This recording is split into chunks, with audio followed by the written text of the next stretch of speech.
एक गांव में एक गोनू झा रहा करते थे। वे अपनी हाजिर जवाबी और बुद्धिमत्ता के लिए बहुत जाने और पहचाने जाते थे। काफ़ी मशहूर थे, विख्यात थे।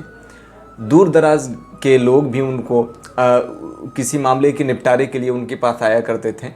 एक बार तीन भाई आपस में ज़मीन बंटवारे को लेकर उनके पास आते हैं और अपनी बात रखते हैं कि आपस में तकरार है ज़मीन के बंटवारे को लेकर। वो बहुत ही सहजता के साथ सरल तरीके से उस ज़मीन बंटवारे को सुलझा देते हैं।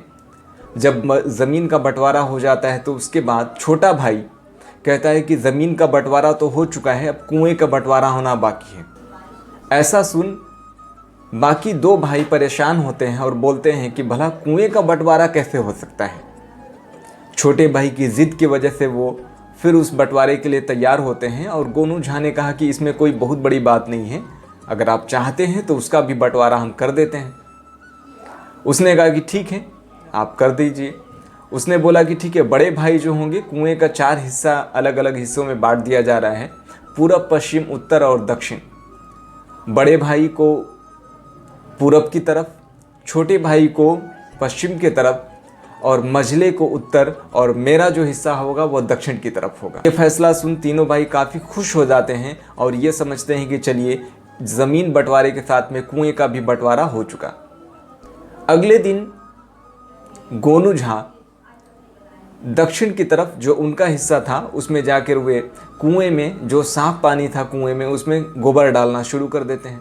ऐसा देख बाकी भाई परेशान हो जाते हैं और गोनू झा से पूछते हैं कि इस साफ कुएं के पानी में आप क्या डाल रहे हैं।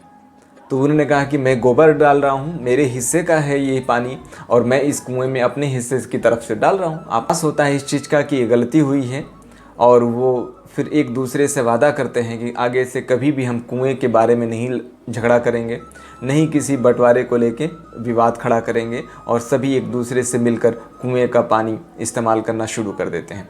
तो ये छोटी सी कहानी है, हमें ये सीख मिल देती है कि जो चीज़ें आपस में तकरार की वजह नहीं बनने चाहिए, वो भी छोटी छोटी बातों के लिए हम उसको धकेल देते हैं या उसमें पड़ जाते हैं।